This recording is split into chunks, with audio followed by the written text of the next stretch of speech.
आज हिंदुस्तान के अंदर लोकतंत्र बचाने के लिए एक बाहुबली को सलाखों के पीछे कैसे डलवाया जाए, इसको लेके 4 दिन से लगातार जंतर मंतर पे ऐतिहासिक आंदोलन कर रहे हैं, जिसका डंका दिल्ली में हमेशा बजा और जो कभी रुकी नहीं, झुकी नहीं। और तीनों कृषि बिलों में अगर मोदी को किसी ने देश में झुकाया, ये वही कौम है। जय जवान। आज जंतर मंतर पे पिछले 4 दिनों से देश ही नहीं, अभी तो पूरे अंतर्राष्ट्रीय स्तर के हमारे कुश्ती के और तमाम खेलों के वो अंतर्राष्ट्रीय स्तर के खिलाड़ी, हमारी छोटी बहनें जिनके साथ सेल्फी लेने के लिए लोग लाइन पे लगे रहते थे, आज हिंदुस्तान के अंदर लोकतंत्र बचाने के लिए एक बाहुबली को सलाखों के पीछे कैसे डलवाया जाए, इसको लेके 4 दिन से लगातार जंतर मंतर पे ऐतिहासिक आंदोलन कर रहे हैं। मैं धन्यवाद दूंगा इन सबको, मेरे भाइयों को, बहनों को, कि इन्होंने ऐतिहासिक शुरुआत की।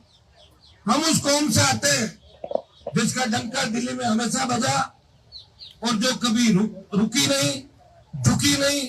और तीनों कृषि बिलों में अगर मोदी को किसी ने देश में झुकाया, ये वही कौम है। दोबारा प्रधानमंत्री जी को इस बारे में सोचना चाहिए। भाइयों, मैं आपको इतना ही विश्वास दिलाता हूं, जब तीनों कृषि बिल आए थे तो हमारे राजस्थान के अंदर कृषि बिलों को लेकर कोई चर्चा नहीं थी। कृषि बिलों के बारे में ज्यादातर लोग जानते ही नहीं थे। मेरे से जब हमारे समाज के बड़े नेताओं ने बात करी, हाँ भाई, हाँ। सलमान जी, आप मोदी का साथ छोड़ो, सरकार पर दबाव बढ़ सकता है। बस एक जगह पे इस देश की सबसे नई पार्टी राष्ट्रीय लोकतांत्रिक पार्टी, मैं भी चाहता तो मोदी के साथ मंत्रिमंडल में शामिल हो सकता था, लेकिन अपने भाइयों की दुख तकलीफ देख के हनुमान बेनीवाल ने एनए चार्ट को जाम किया, जो एनए चार्ट गुजर आरक्षण आंदोलन के टाइम भी जाम नहीं हुआ था। और 70 दिन देश की सड़क पर कोई सांसद बैठा, वो नागौर का सांसद था, इसने बिना शर्त मोदी की सत्ता को ठोकर मारी और चुनौती दी। प्रधानमंत्री जी, हम उस कौम से आते हैं जिस कौम का इतिहास लड़ने का रहा है, जिस कौम का इतिहास संघर्ष कर रहा है। हमने त्याग, तपस्या और रणभूमि में दुश्मनों के छक्के छुड़ा दिए। हमारी कौम के वो वीर जिनके इतिहास के पन्ने आप पलटोगे तो हर पन्ने पे जाट कौम का इतिहास लिखा है। और भाइयों, यही नहीं, जब अग्निपथ लेके आए तो अग्निपथ का विरोध अगर देश के अंदर किसी सांसद ने किया, नागौर के सांसद ने किया, झंडे के साथ अग्निपथ का विरोध किया और जोधपुर में 2 लाख जवानों की रैली करके प्रधानमंत्री को चेताया कि किसान बिलों के अंदर जो हार बीजेपी की हुई है उसका बदला लेने के लिए आप अग्निपथ लेकर आए हो। क्योंकि फौज के अंदर भी सबसे ज्यादा साधक हमारे बच्चे देते हैं। आजाद हिंद फौज से लेके अगर बॉर्डर की सुरक्षा करते हुए सबसे ज्यादा जांबाज अगर दिखेंगे तो इस कौम के सबसे ज्यादा जांबाज दिखेंगे।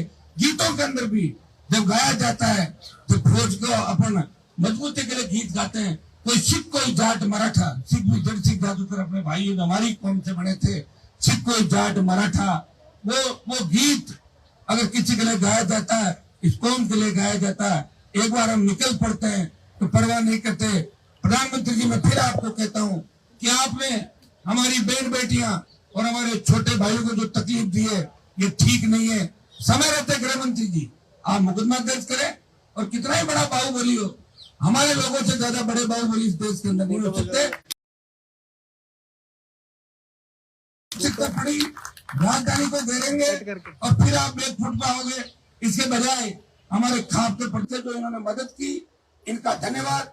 इस तरह अगर हमारे 20 सांसद और 10 आपके पंजाबी है कि हमारे लोग सत्ता का मोह छोड़ना नहीं चाहते, बंद कमरे में बात जरूर कहते हैं कि भाई गलत हो रहा है, गलत हो रहा है। तो गलत हो रहा तो आप जंतर मंतर पर दूसरी बार धरना देना पड़ रहा है। पहला जो धरना दिया था उसके अंदर आपके दिल्ली के एक मंत्री आते हैं, समझौता होता है, और समझौता कहाँ होता है, क्या होता है, उसका क्या हुआ? शायद मंत्री जी का तो फोन ही मिल रहा होगा जो आए थे, मुझे नहीं लगता वो वापिस बात कर रहे होंगे। लेकिन मैं आपको विश्वास दिलाता हूँ, आप एक बार बात कर लें। के अंदर हम देखेंगे तो सबसे ज्यादा पदक हरियाणा, पंजाब और हमारा जो ये इलाका है, ये सबसे मजबूत बच्चे हमारे यही के हैं। ये इतिहास गवाह इस चीज का। मैं आपको इतना ही विश्वास दिलाता हूँ कि मेरे से कई लोगों को ये भी तकलीफ हो जाती है, हनुमान जी क्यों आते हैं, दूसरे आते नहीं और मुझे आने नहीं देते, तो मैं क्या करूँ? उनको आना तो पड़ेगा ना आपके लिए। आपको दुख तकलीफ के अंदर देखता हूँ मैं, तो लोकसभा के अंदर जाट आरक्षण आंदोलन के अंदर हमारे जो बच्चे हरियाणा के, उनका मामला भी कई बार उठाया, और 9 राज्यों का जो जाट आरक्षण दिल्ली के अंदर खत्म किया था, उसको भी पुनः चालू करने का आप रोज मेरे देखें कि कहीं कहीं किसी न किसी रूप में मैं आपके लिए इस पार्लियामेंट के अंदर मजबूती से मदद भी करता हूँ। मुझे कोई देश की, दिल्ली की राजनीति नहीं करनी। मैं राजस्थान में भी व्यवस्था परिवर्तन की लड़ाई लड़ रहा हूँ, और आपको विश्वास दिलाता हूँ कि राजस्थान में भारतीय जनता पार्टी के दांत खट्टे कर दूंगा।